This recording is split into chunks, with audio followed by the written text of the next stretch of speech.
le radio Samoa ia pia le fionga le aloli Galumalemana Autagavaia Tipi Autagavaia ia a o mafuta mafatasi atu i le taurumanga ia po le amatalia fo o le lotea o le mataupu lena tangwhi le whaamsidonga le so Contempt of Court fatalo fatu balangang whaalalo le fionga le aloli Galumalemana Autagavaia Tipi Autagavaia malole soifu muruia. Ia, matala patu sebea me se le whakongol tātu tuluhu ni nei po i vaenga le aso. Ia, maro le whangaponga maro po i ngalue. Ia, tā talanoa i le tūlanga olo o iai ia le mata upu sa tangwhia i le so, manatu sa iai fo i lau whionga e whai mafonga, oi mai whai fo i ma masui o le tātou le tio e moli mawina i a tūlanga. Ai la foatu i lau whionga, wha mālora ngā lue le nei aso. Paftai, o le so lea na ilo ai, a forasanga fo i alo ia, i mta upul nei o molianga o le whale minga o le whaamsinonga e pe on silfia. O lo moli ai i a le sāwea mapale mia o le teitai o le tuangai.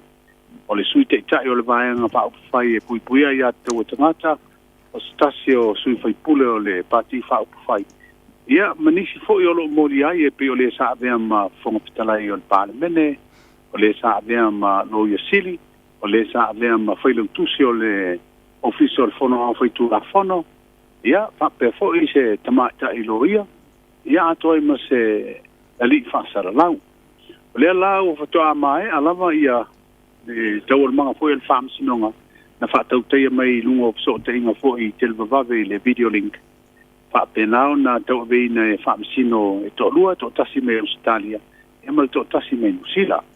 O nā matala il tai au fo i forasanga aloia, a le tutangi al mai whai whaatuatua i le atua sa mo o tasi. I la tauna whaaurina mo ni anga nei il whaamsinonga. Ia mao lea la ua mai a le forasanga fo i a le tutangi. Ia whapea fo i ma forasanga aloia o lo tu tau aveina i tu a waia i la tau o lo molia. Mao lea la ua tau mai nei. O lea le a talia ia le whaiunga al whaamsinonga e au mai se temi o no lo reserve le whaiunga a li whaamsino. A le tūlanga le sa ia i forasanga. Sa whaamanino i le tutangi. Mafuaanga ma mau e lango ai. Ia le mataupu foi na tu inatu le whaamsinonga mo se whaiunga. O lea foi la ua tali mailo ia a inatou o lo molia. Ia mo whapena na folasia mai i lo i luma whaamsinonga ni whatu e senga inatou umane o lo molia. A mata mai lava i le sa avea mpale mia. Ia se o mai lava i le sui whaasara lau foi o lo whapena na afia. O whatu e se na whaamsinonga. Ia ma whaamahawara lo foi i whaamsinonga. Ona oni upu na lafo ia po ni vaenga foi ni whaasara launga. Na whapena na fiai le mamalu o le whaamsinonga. Ia me se lava ali matamaita i whaamsino na whapena o na iai nisi o tua inga. O whaato e senga la nei, o leo wata oto nei lumo le whaamsinonga. O le au mai iai se whaai unga le atali e se aso. Ile ilo ilonga li whaamsino i e tolu. Ile talia ino o nei whaato e senga utu ina mai. Ai o le tūlanga na sa vea mal whaapongfonga le tunu. Ile taunu ungo taurumanga o le mta upu ile so. Malo whaftai tere lewa mole nā fau i a au onanga e maise le vea i o lau whionga masui o le tātou le tioma le au whaasala lau fau i o le radio Samoa. E ma whai ona e whaamanino mai i wholasanga o ai leo o lo ia sa tutu mo le tutangi o le malo ia whaatasi fau manisi o lātou wholasanga mani whinaunga na whaamau popo ai i o ni ata videos pene na iai ni audio videos, mani tūlanga whapenao ni tustusinga sa whaamapopo sa mwhai o na tu inatu i lau whionga le alori. Aftai, o le forasanga, o se li lo ia QC mai Nusila, e whapefoi ia le whionga ia le ala au loto George Latu, ia malon whaletua ia taurupapa Brenda Heda Latu, le official le Latu lo ias. O i la tauna tau veina le tutangi whaatasei ma le lo i a QC mai Nusila. E le i folasia ni mau. I tūlanga ia wa e ta ua i ni ata video, i a pōni tustusinga fo i pōni whaasaralaunga. Nā ngi ngai i a tua inga nei whaasanga i le whaamasinonga, me sia i a li mitamai te whaamasinonga sidi le tenu. ona taluai lo le teltonunga o le ua au mai alo ia I se tūlanga I luma whaamsinonga whātu esenga. Ia matautino fo I se sasi ma se I tala na lafo I whaamsino ma le whaamsinonga wā whiei ma malu ma le teltonungina I le tunu o le whaamsinonga. Iau te loa me ua base I nā le leina. Ai o le foi lana whae loa o le asa iei le marienga I le vā o le tū whaupwhai. A le puipui ai anta o tangata. E whapea fo I le whātua I le tua sa mo o tasi na tu ina atu le mta upu wa iei se marienga. O le a whaamuta le mta upu. E le whaawawina discontinue.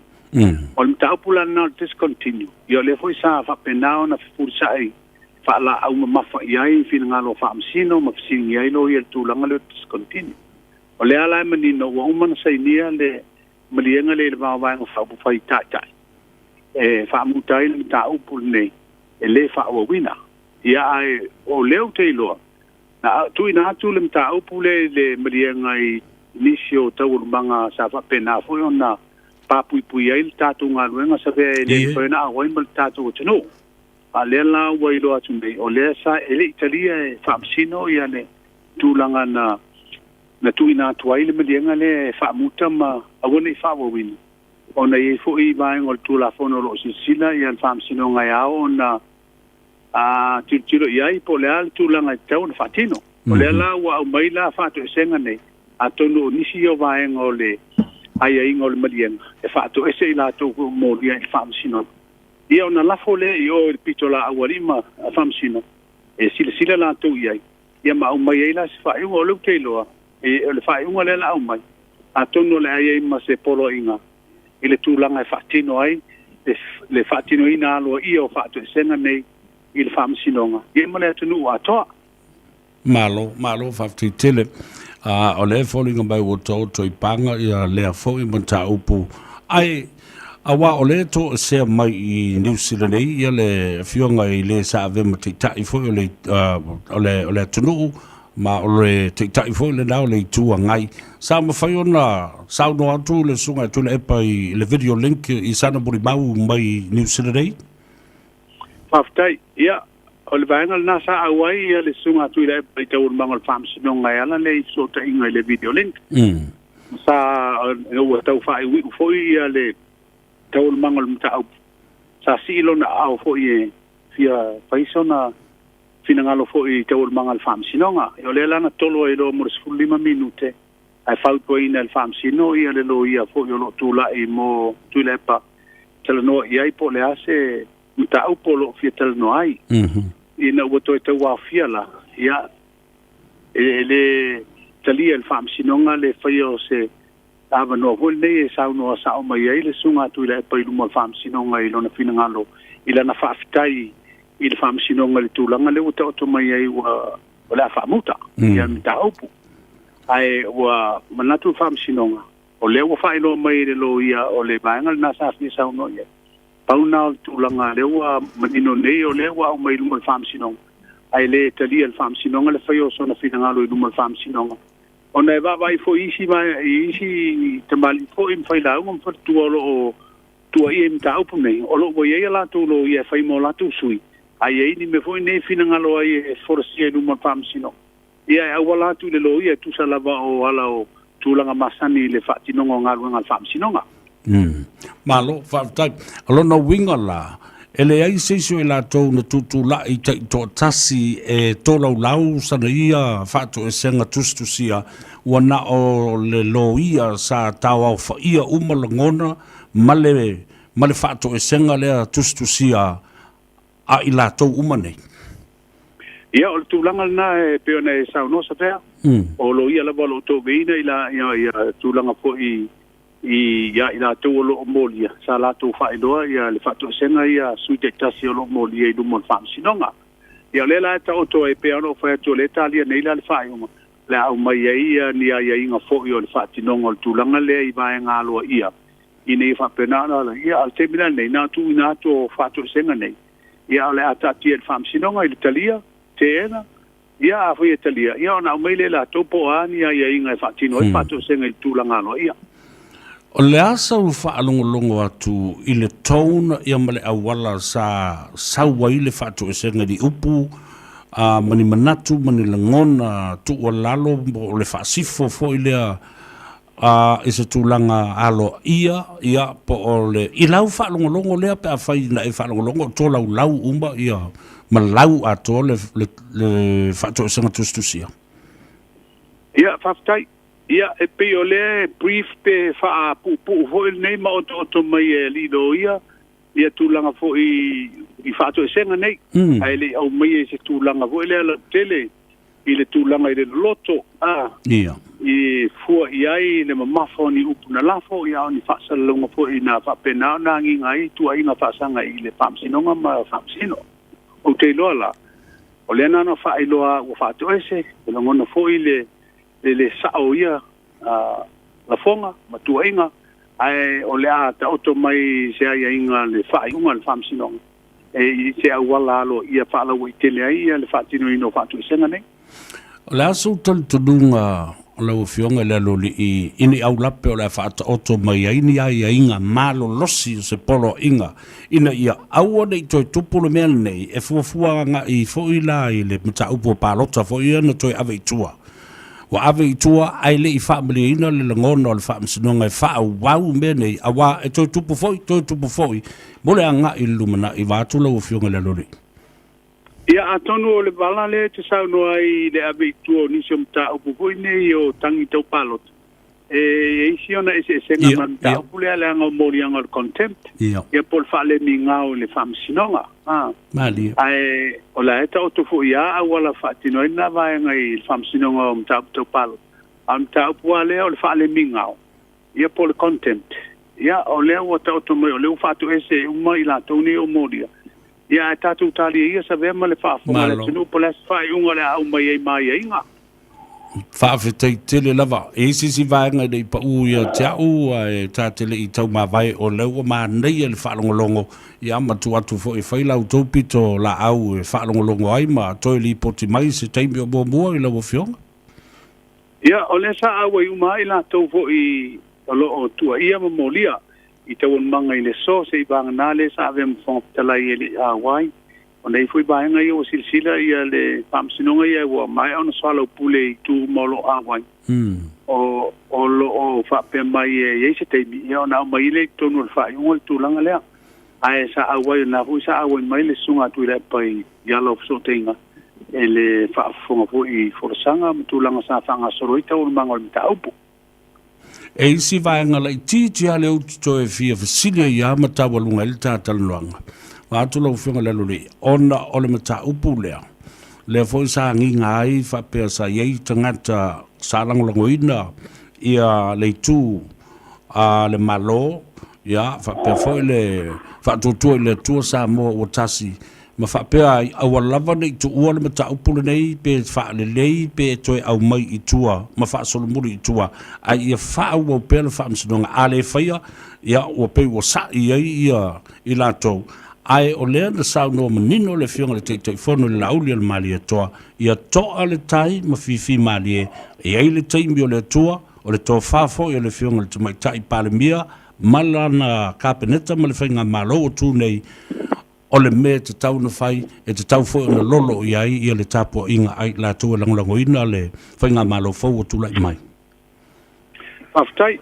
O le marienga leo o mai o na fausia le te tai o le vaenga i puipuia i ata o tangata ia ma le te tai fo le fatu tu i le tua Samoa o tasi le fionga le tamai te palemi. O lea ua mali li ai e tau fia loa nei me ta upu ia ai alo le sao Samoa i luma tuli se ai a wale manui o le tatu o tunu. Le marienga na e whapupu atu o lea sa whailo i luma o whapisinonga. O isi vala e te sauno ai ini fina ngalo sai po i o e langolongo ina le tua le malo. I le whaawa wina ma le whaawa wina o le mata au pul nei. Ia o te langona o le au mai le whai unga le tatu ki talia nei. Ia o na manino leo le mata le vai. O le asi fina ngalo le whaamisinonga. I le tūlanga o le awhatino ai. Ai tatu talia ia lupe o i mau. Ia po le asi whai unga le au mai. Alo whaafte tele lava. Ia manuia tele lau fionga. Iei pea le au nanga ma le tofa le lei e longo ai i le tala wa Samoa ma lana whaafonga i atunu mamao ai ma se fo i Samoa lava alofa tele mo lau fionga la tu whelo ai pea whaasoi fuia mo le teimi nei. ia faso fo ia se vea ya le nao whaafonga le tunu, pu la fo le talanoanga ma le fionga le alolii, ia a la ua matua manino mata tino le solo le tamaloa, e winga le anu fale o le nei mata upu. Ia le nala Samoa, ka ko ngofo la ia ma paki ma fia ma whaafitai i le atua, o le wata oto i langa tonu le mea le nei. Ai le 11 nei ana o tala noa tu i fina ngalo ma la ngona o nisi la tu te langolango ina ia le a mata mai lava le a matanga a walu ia whaanga solonga o whaalawi loa ia whapena fo ia le tūlanga o le whainga palota i le asoiva o Aperila. Se ia o mai lava i le teimina toso i nei mata opu ia ma whaifo i tala a le sunga atu le epa ia malana fo i vaenga wha sanga i whai unga le wha msinonga. Ya, le foi sa watu i lava le tua lalo. Ma wha banatu i le atunu. Le sao loanga la uli ale mali toa o le te fono. A le vaenga wha upwhai atoa. Ia wha pena foi le fionga i le pāremia. Te mai tai a fio mena omi ma ta afa. Ia malana foi tō wha. Ia la ua madino au whala. O mātango fi foi ilo ule langona le nā. Mai te tau fo i ona tātou whaafitai ai le nganga po ia ma le lofo le tua i a Samoa. O lea ua whauru whale i whina ngalo, ma le tō wha le lei, le tō wha pa ia, le tō wha sa ili e le fionga le tumaitai pare mia, ma le vaenga whai le malo a toa. Wha tua i le tua Samoa o tasi ma le sunga lauli le mali e toa. Ia, o le la, o to mai tātou whaatalitari la e au i le whina ngalo, le fionga i le aloli, Galumalemana. Ia ni aia inga o se polo, inga o le a au mai.